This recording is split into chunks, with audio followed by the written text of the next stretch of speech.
దోపిడీని విద్యార్థులకు సంబంధించినటువంటిది. ఈరోజు నేను ఏమంటున్నానంటే ఒక ఫీజుల భారమే కాదు, ఈరోజు ఫీజులు అనేటటువంటివి గనక ప్రత్యేకంగా భారం అనుకుంటే ప్రభుత్వం ఏం చెప్పింది, 20,000 కంటే ఫీజు ఎక్కువ ఉండడానికి వీల్లేదు అని చెప్పి ఒక చట్టం తెచ్చింది. దాన్ని ఏదో వీళ్ళు హైకోర్టుకు పోయి ఛాలెంజ్ చేశారు. కానీ 20,000 ఫీజు అనేటటువంటిది మీరు రివ్యూ చేసిన తర్వాత ప్రతి సంవత్సరం 10% పెంచుకోవచ్చు అన్నారు. 10% కంటే ఎక్కువ పెంచితే ఇది అన్నారు. అది ఎవడు కూడా పట్టించుకున్నటువంటి పాపాన పోవట్లేదు. తిరుపతిరావు కమిటీ అంటారు, ఇంకో కమిటీ అంటారు, ఇంకో కమిటీ అంటారు. స్కూళ్ళ ఫీజులు ఇంతకుముందు ఉన్నటువంటి స్కూళ్ళు ఏవైతే ఉన్నాయో, ప్రభుత్వ స్కూళ్ళు, ప్రైవేట్ స్కూళ్ళు, తర్వాత కాన్సెప్ట్ స్కూళ్ళు, తర్వాత ఇంకో స్కూలు, ఇప్పుడు ఇంటర్నేషనల్ స్కూళ్ళు. ఇక పేరు చెబితే ఇంటర్నేషనల్ స్కూల్ తప్ప కిందికి ఎవడు దిగట్లేదు. ఏది ఢిల్లీ పబ్లిక్ స్కూల్ నుంచి పైకే కానీ కిందికి ఎవడు పోతలేడు. సో ఇటువంటి పరిస్థితుల్లో 5 లక్షలు 6 లక్షలు ఈరోజు ఆశ్చర్యం వేస్తుంది, నెలకు ₹1,00,000 ఫీజు అంటే. కాబట్టి ఇటువంటి విధానం అనేటటువంటిది ఒక తెలంగాణ రాష్ట్రంలోనే. ఎల్కేజీకి కూడా 2 లక్షలు, అదే ఎల్కేజీకే 2 లక్షలు, సంవత్సరానికి 2 లక్షలు 3 లక్షల రూపాయలు. ఈ ఇంటర్నేషనల్ ఆగా ఖాన్ స్కూల్ అని లేకపోతే ఇంకో స్కూల్ అని ఇట్లా విపరీతంగా దోపిడీ జరుగుతుంది. ప్రభుత్వము గతంలో అంతే జరిగింది, ఇప్పుడు కూడా ప్రేక్షక పాత్ర పోషించేటటువంటి పరిస్థితి కనిపిస్తుంది. కానీ ఈ 6 నెలల్లో విద్యాశాఖకు మంత్రి లేడు. నేను ఎగ్జాక్ట్లీ అదే అడుగుతున్నా. మీరు ఎందుకు క్వశ్చన్ చేయలేకపోతున్నారు అంటే, ఎప్పుడు విద్యాశాఖ అసలు ఏదైతే చాలా ఇంపార్టెంట్ మనకి, విద్య ఒకటి, ఆరోగ్యం ఒకటి. ఆరోగ్య శాఖ మంత్రి ఉన్నారంటే ఉన్నారు అంతే. అట్లాగే విద్యాశాఖ మంత్రి లేడు, ఒక కోఆర్డినేషన్ లేదు, ఎవరు ఏం చేస్తున్నారో తెలియదు. ఒక పక్క చూస్తే లెక్చరర్ రిక్రూట్మెంట్స్ అని ఫేక్ సర్టిఫికేట్స్తో కొంతమందిని చాలామందిని రిక్రూట్ చేసుకుంది గత ప్రభుత్వం అని అంటా ఉన్నారు. గెస్ట్ లెక్చరర్లకి జీతం లేదు, వాళ్ళు కూడా మొత్తుకుంటా ఉన్నారు. బయట ఈ రోజున ప్రైవేట్గా చెప్పుకుంటే వాళ్ళకి ఎంతో కొంత వస్తుంది. కానీ ఇక్కడ గవర్నమెంట్ నమ్ముకొని వాళ్ళు గెస్ట్ లెక్చరర్స్ కూడా వాళ్ళు చాలా ఇబ్బంది పడుతున్నారు. గతంలో ధర్నాలు చేసిండ్రు, ఇదే శ్రీధర్ బాబు గారు పిలుచుకొని మేనిఫెస్టోలో కూడా పెట్టడం జరిగింది వాళ్ళకి న్యాయం చేస్తామని. బట్ వీళ్ళ ఊసే లేదు. సో దీని గురించి మీరు ఏం చెప్తారు?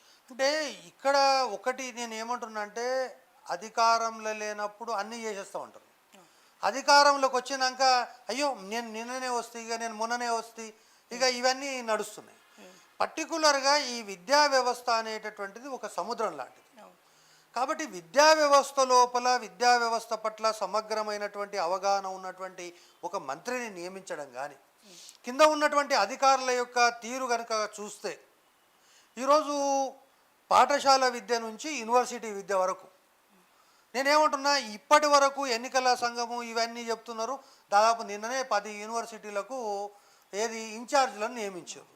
ఇక ఇన్ఛార్జీలు నియమించారంటే ఇక ఆడే పరిస్థితి ఏముంటుంది? విద్యా సంవత్సరం దగ్గరకు వస్తున్నటువంటి సందర్భంలో నిర్ణయాలు తీసుకునే టైంలో వీళ్ళని నియమించారు. సరే, ఎన్నికల తర్వాత నియమిస్తుండొచ్చు. కానీ అదేవిధంగా విద్యా వ్యవస్థ లోపల రేపు జూను మొదటి వారంలో ప్రారంభమయ్యే పాఠశాలలు కానీ, లేదా జూన్ 1కి ప్రారంభమయ్యే జూనియర్ కళాశాలలు కానీ, వీటికి సంబంధించి ప్రభుత్వ ప్రైవేటు రంగాల్లో అనేక సమస్యలు ఉన్నాయి. ముఖ్యంగా ఫీజుల సమస్య పైన సమగ్రంగా ఒక రివ్యూ మీటింగ్ పెట్టి ఫీజులకు సంబంధించిన విషయం కానీ, పుస్తకాలు అందుబాటులో ఉన్నాయా లేదా అనే విషయం కానీ, ఇంకో విషయం కానీ, అందులో ఈ ప్రైవేటు పాఠశాలల యొక్క దోపిడీ ఎట్లా అంటే, అమీర్పేటలో మీరు ఒక నోట్ బుక్ కొంటే 10 రూపాయలకు వస్తుంది.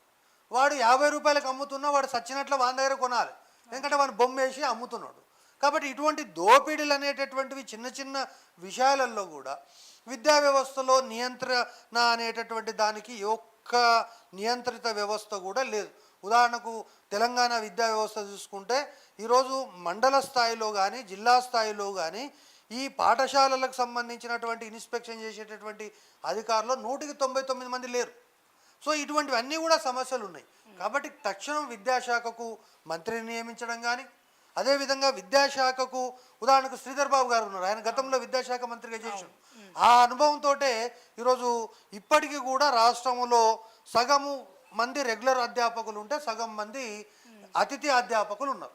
ఈ మీరు ఇంటర్మీడియట్ రెగ్యులర్ తీసుకోండి, రెసిడెన్షియల్ స్కూల్స్ తీసుకోండి, లేకపోతే SC residential, ST residential, BC అన్నిట్లో కూడా అదే పరిస్థితి కనిపిస్తుంది. కాబట్టి వీటన్నిటిని కూడా సమీక్షించి విద్యా వ్యవస్థ పైన ఒక సమగ్రమైనటువంటి రివ్యూ మీటింగ్ పెట్టి విద్యా వ్యవస్థలో ఉన్నటువంటి సమస్యలను పరిష్కారం చేయాల్సినటువంటి అవసరం అయితే ఖచ్చితంగా ముఖ్యమంత్రి గారు గ్రహిస్తారని చెప్పి నేను భావిస్తున్నాను. అండ్ సార్, ముఖ్యంగా గత ప్రభుత్వం మన ఊరు మనబడి అనే కాన్సెప్ట్ తీసుకొచ్చింది. మీకు కూడా తెలుసు అది బిల్లు ప్రత్యేకమైనటువంటి బిల్లు కూడా బడ్జెట్ కూడా దానికోసం కేటాయించిండ్రు. అవి కూడా సరిపోవు అని చెప్పి ఏం చేసారు, ఎన్ఆర్ఐ ఫండ్స్ మీ ఊరిలో ఉన్న స్కూల్ని మీరు డెవలప్ చేసుకోవాలి, ఎవరైనా ఎన్ఆర్ఐలు ఉంటే ముందరకు రావాలి అని చెప్పి విరాళాలు ఇవ్వాలని చెప్పి అనౌన్స్ చేసింది. విరాళాలు కూడా ఇచ్చారు, మనకు కూడా తెలుసా అంతా కూడా. ఇప్పుడు అసలు ఈ ఈ గవర్నమెంటు ఆ మన ఊరు మన బడి అనేది ఒకటి ఉంది అని మర్చిపోయిందా? అసలు ఆ కాన్సెప్ట్ కానీ ఆ ఊసు కానీ తీసుకురావట్లే.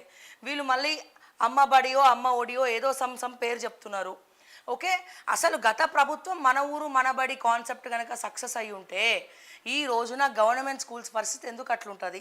కాంట్రాక్టర్స్ ఈ టాయిలెట్